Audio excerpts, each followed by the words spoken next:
In this video, I will show you how to make a great song with Donna AI. So to get started, go ahead and install Donna AI on your device.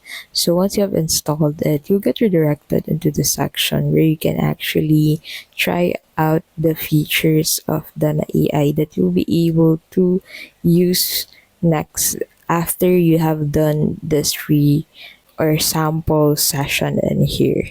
So once you have done this sample session in here, you can go ahead and proceed with creating the songs that you want with Donna AI on the platform itself. So go ahead and proceed on completing this sample and then click on this yes let's go button to get redirected into your home page. So on your homepage, as you can see, you can go ahead and create a song with your song description, lyrics, or image to song. And then go ahead and enter any one of this.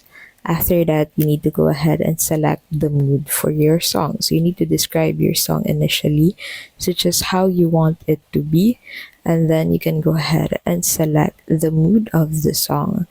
And then after that, you can go ahead and select the genre of the song. So go ahead and select the mood, and then after that go ahead and select the genre. So as you can see, you can select two genre at the same time depending on your preference. So after that, you can go ahead and click on this create a description button, and this will pop on your screen. So you need to wait for this to load, you need to wait for this to be done to be able to get the results of the song that you've generated with Donna AI. And that is how you can basically make great songs with Donna AI.